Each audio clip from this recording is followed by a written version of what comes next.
Bonjour à tous et bienvenue pour cette nouvelle news. Cette fois-ci, on va être sur trois grosses news. Et aujourd'hui, on va commencer tout de suite avec Spotify, donc il y a quelques jours de ça, puisqu'ils se plaignent qu'Apple contrôle Internet. Donc ici, un article de iPhone Soft, donc c'est d'autant plus intéressant quand c'est un article très orienté Apple qui en parle, puisque Spotify se plaint d'Apple depuis très longtemps, pas que d'Apple, et ça on va le voir un peu plus bas, mais notamment le fait qu'il y ait vraiment une maîtrise et une pratique du fait que, vous allez voir, j'aime beaucoup l'analogie. Et on est tous dedans. Donc voilà, depuis plusieurs années, Spotify est en froid avec Apple pour deux raisons. La fameuse commission de 30% sur l'App Store et la mise en avant permanente d'Apple Music dans l'écosystème Apple, au détriment de la concurrence. C'est d'ailleurs ce qui a valu pour Alphabet aussi sa coupure, et ce qui fait que YouTube Music est différent de ce que propose Google, puisque aujourd'hui YouTube est à part de Google, et c'est pour ça que YouTube propose YouTube Music, puisqu'en fait YouTube est à part mais fait partie d'Alphabet. Bref, c'est divisé et ensemble en même temps. Une nouvelle fois encore, le service de streaming suédois se plaint des pratiques d'Apple et aussi de Google en lançant les mêmes accusations. Spotify s'en prend à Apple et Google.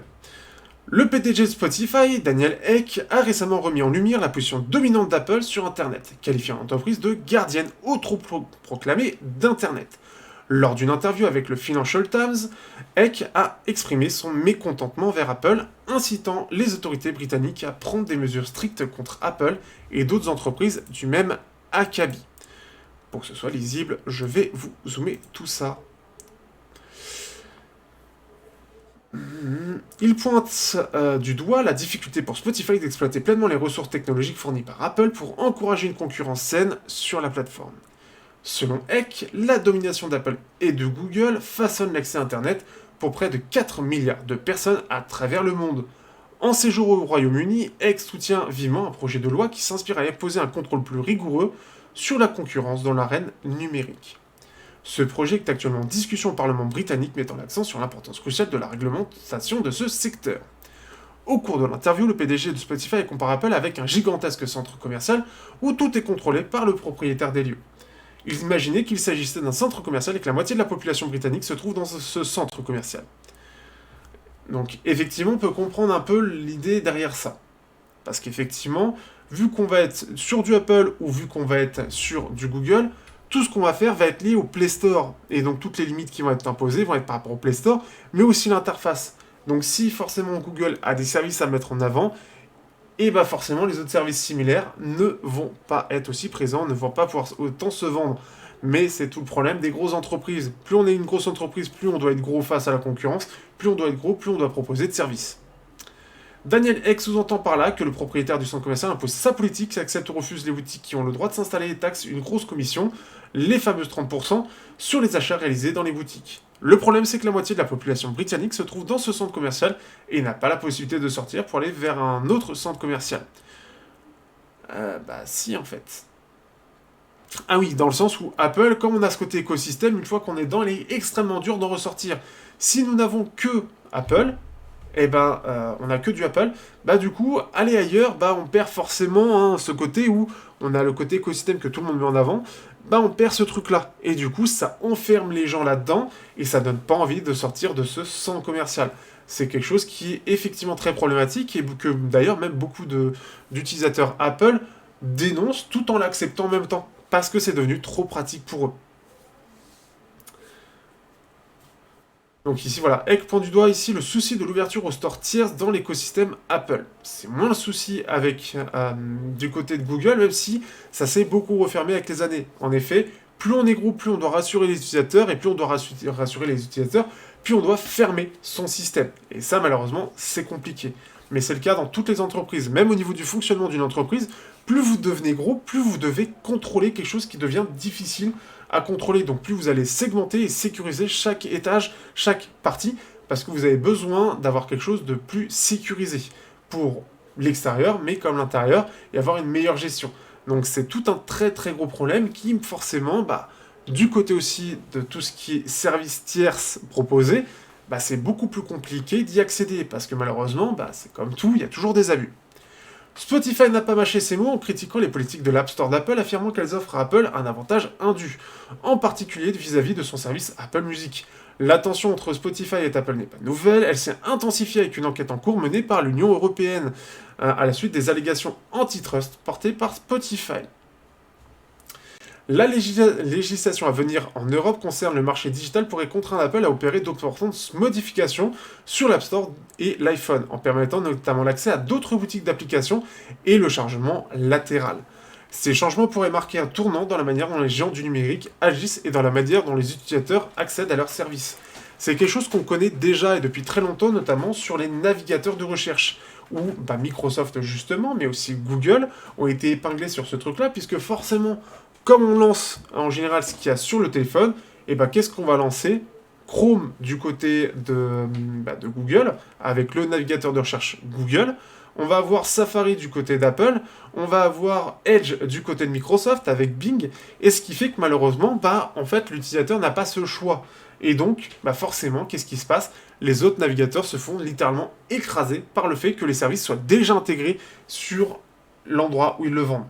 Donc forcément, il faut laisser à l'utilisateur le choix d'aller où il veut et montrer qu'il existe d'autres choix dès le démarrage de l'iPhone ou d'un Android. Et c'est pour ça qu'aujourd'hui, vous avez ce choix. C'est aussi pour ça que malheureusement, Spotify ne peut pas aussi bien s'étendre parce que qu'est-ce qu'une entreprise a besoin? D'avoir toujours plus, surtout quand on est en bourse. Et donc, ce qui fait que là, Spotify, ils se plaignent de quoi? De ne pas pouvoir s'étendre aussi bien que possible, puisque d'un côté, on a YouTube Music et de l'autre, on a Apple Music. Même si Spotify est un géant, il se retrouve bloqué parce que ces services sont déjà installés sur ces smartphones-là, et Spotify est obligé de faire des partenariats, par exemple avec Samsung, pour se retrouver sur le téléphone. C'est quelque chose qui est assez compliqué, puisque par exemple, on va se retrouver avec deux services, puisqu'on aura YouTube Music, puisque c'est une application Google, et qu'en général, elle est imposée par Google sur l'installation des smartphones Android, et en plus de ça, on a Spotify. Et c'est compliqué, puisque forcément, si on va ouvrir un lien de musique tout simplement qu'on a téléchargé, par défaut, il va aller sur le service par défaut de Google, YouTube Music, dans l'exemple. C'est le cas par exemple aussi avec Apple et Apple Music, bien évidemment.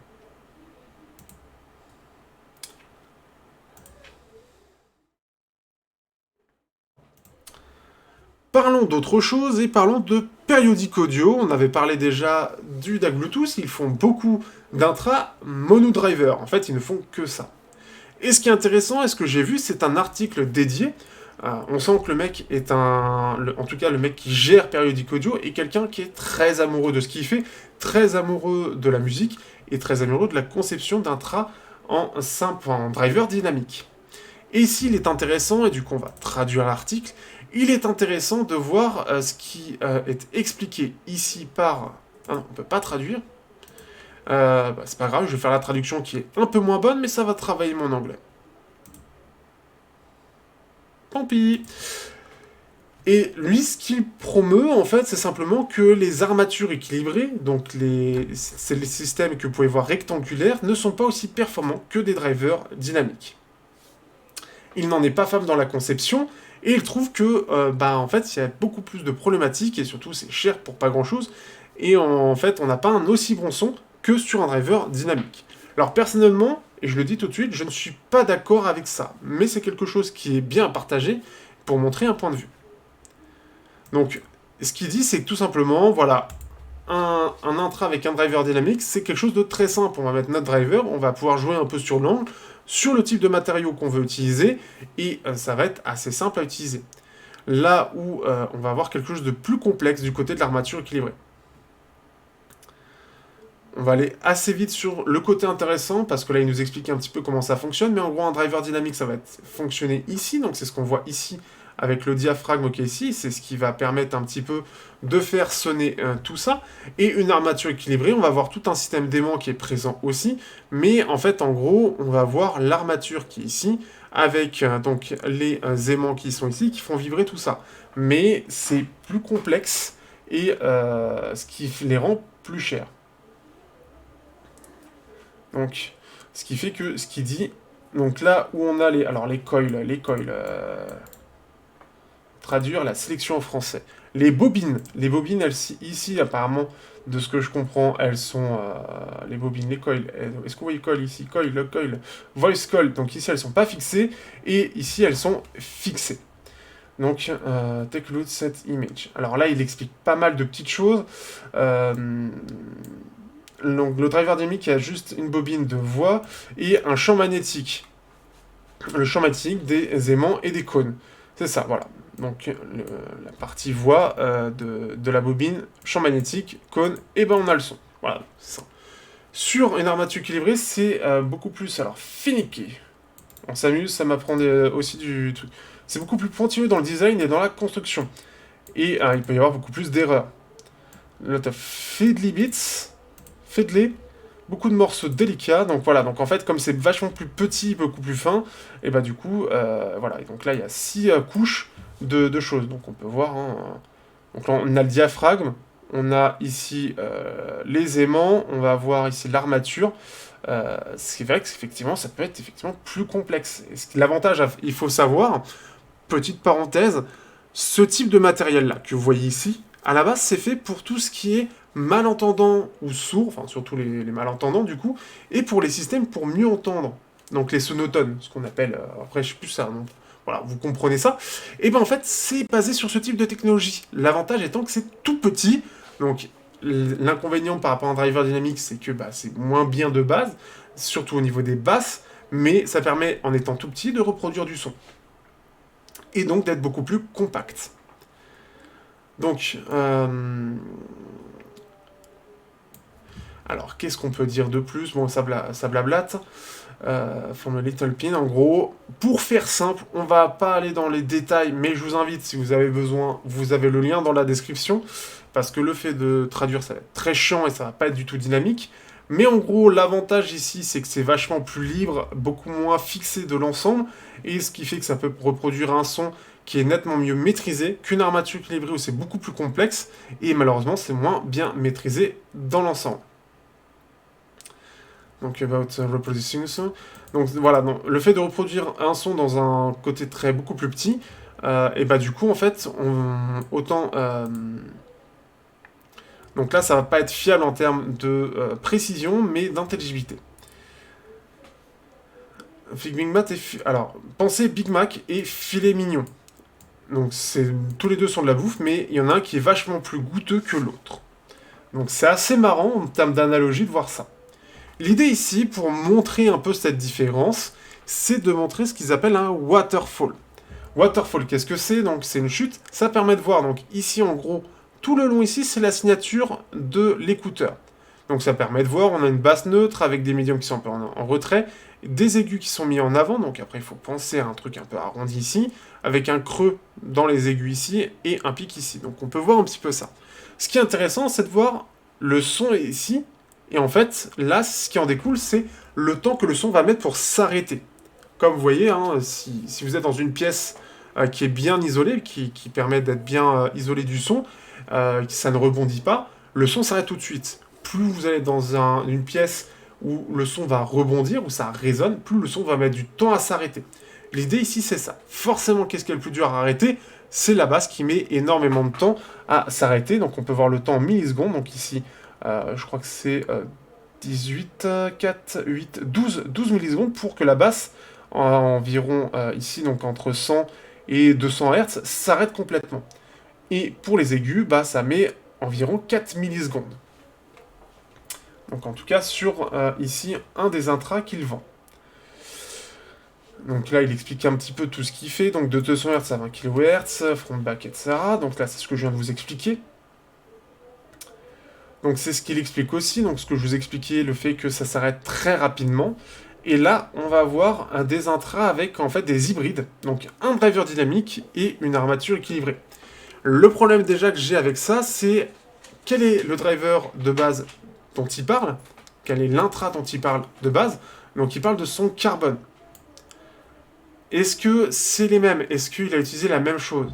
Donc c'est un hybride. Alors qu'on parle d'hybride, c'est plusieurs technologies de driver. Donc un driver dynamique pour la basse et une armature équilibrée pour les aigus. Puisque, et c'est d'ailleurs indiqué ici, Et comme j'ai dit juste avant, les armatures équilibrées pour les basses ont beaucoup de mal à avoir une forte amplitude. Mon chat qui fait un peu n'importe quoi. Donc avec, on ne sait pas quelle est la qualité du driver. Et c'est là que c'est compliqué, on ne sait pas à quoi il compare. Et donc forcément. Et il y a mon chat qui joue à côté. Donc ici, ce qu'il dit, c'est « Oh là là, la basse est vachement moins bien, alors qu'on est à peu près au même niveau et même puissance. » Et donc là, il met énormément de temps à s'arrêter. On peut même voir en fait un espèce de rebond, puisque ça s'arrête au-delà des 20 millisecondes. Et l'armature équilibrée ici, bah déjà, ça met plus que 4 millisecondes de base à s'arrêter. Et en plus de ça, en fait, on a une espèce d'écho. Donc ça s'arrête vraiment pas tout de suite. Alors, je comprends quelle est la différence, mais qu'est-ce que c'est que ça? Pourquoi? Quel est le... Voilà. Donc là, si on met en fait un petit peu en termes de différence, qu'est-ce qu'on voit? En fait, on voit vraiment la différence. Ça s'arrête très nettement. La basse s'arrête à 12 millisecondes. Et ici, elle s'arrête très tardivement. Elle prend vraiment dans l'ensemble. Là, en fait, on voit le trunkery. Donc, au-delà de 13 millisecondes, il n'y a plus rien. Il n'y a plus de son. Alors qu'ici, au bout de 20 millisecondes, il y a encore du son. Je comprends ce qu'il veut dire, je comprends de quoi il parle, mais je ne comprends pas, est-ce que c'est le cas pour tous, en fait? Parce que là, ce n'est qu'un exemple. Et quid des multiples drivers, quid des autres, des tribrides, donc c'est-à-dire avec plusieurs technologies, qui vont prendre le meilleur de tous? J'ai un vrai doute là-dessus. Donc là, après, ils disent, voilà, donc ce que montre le Waterfall, c'est que vous avez une supercar qui va à 160 km/h, Vasti supérieur à 1, comme souvent, you have a lot of things, when you use the BA. Donc voilà, le fait qu'il dit après, bon, c'est beaucoup plus dur de faire des intras de qualité, etc., quand on met de l'hybride, etc. Donc, il dit que les armatures équilibrées sont pas nulles, mais on peut voir que, bah, en fait, ça reste moins bien. Moi, je suis pas d'accord. Pour donner rapidement mon avis, je trouve que c'est une fausse idée, dans le sens où, déjà, on ne sait pas à quoi il compare, donc on ne sait pas si ça vaut le coup. Ça se trouve, c'est des intras qui sont en réalité très mauvais. Déjà, on peut voir que il y a vachement plus d'aigus. Bon, après, à la limite, pourquoi pas. C'est à peu près la même signature, pourquoi pas. Mais on sait pas du tout à quoi il compare. Autant il compare lui, et puis il dit, oh, bah, vous voyez, celui-là avec double driver, là, pas terrible. Mais bah, le marché est quand même ultra complexe, et les quelques drivers, et notamment j'ai testé ces intras avec d'autres intras hybrides en comparaison, les intras de périodique audio, si vous aimez bien le côté driver dynamique et ce côté particulier, c'est cool. Mais par contre, en termes de détail, en termes d'intelligibilité, je suis pas du tout d'accord. On perd vachement et en termes de détail, on perd vraiment nettement dans l'ensemble. On va perdre en scène, on va perdre en finesse. Et parce que le truc, c'est qu'un driver dynamique dans les aigus, c'est pas très bon. Et ça, il le dit pas. Mais c'est pas très bon. Alors qu'une armature équilibrée, justement, c'est sa force, c'est sa puissance dans les aigus, c'est sa netteté, c'est sa qualité, et bah, on la retrouve pas ici. On la retrouvera pas, en fait, le truc, c'est qu'il faudra mettre toujours plus cher pour un driver dynamique, pour avoir la même qualité, la même performance que ce que propose du hybride, pour moi, au même niveau. Parce que le truc, c'est que un driver dynamique sera toujours très très bon dans les basses. Et c'est pour ça que c'est le mieux en termes d'hybride. Il faut prendre des intras hybrides parce qu'on a la qualité des basses dans les basses, la qualité des basses dans les drivers dynamiques, et en même temps on va avoir la qualité des aigus sur des armatures équilibrées ou autre chose. On a en général maintenant des hybrides qui sortent avec driver dynamique, les armatures équilibrées pour les médiums parce qu'à la base ils ont été prévus pour les voix, et après on peut avoir d'autres technologies comme notamment le piézoélectrique comme on a vu tout sur notre news, mais aussi on a aussi les EST, les électrostatiques qui permettent aussi d'avoir de meilleurs aigus. Donc il ne faut pas tout jeter, il existe des bonnes choses, il faut faire attention à ça, mais je voulais le partager.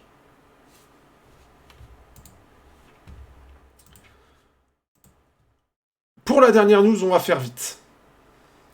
On va parler de Weston Audio qui est en Europe, et Weston Audio c'est mieux, et qui a proposé, donc on va commencer par les moins chers, 3 nouveaux intras, en fait une nouvelle gamme de produits, les AM Pro X, qui sont faits notamment pour le côté scène. Ici, donc on est sur un monodriver à 280 €, ce qui est déjà une belle somme. Et ici, donc, ce qui fait que donc, on peut facilement les avoir pour longtemps. On a une expérience équilibrée, donc offer pristine quality, et voilà, donc c'est très détaillé et clair, ok, mais ça peut manquer un peu de dynamique parce qu'on n'a qu'un seul driver dynamique.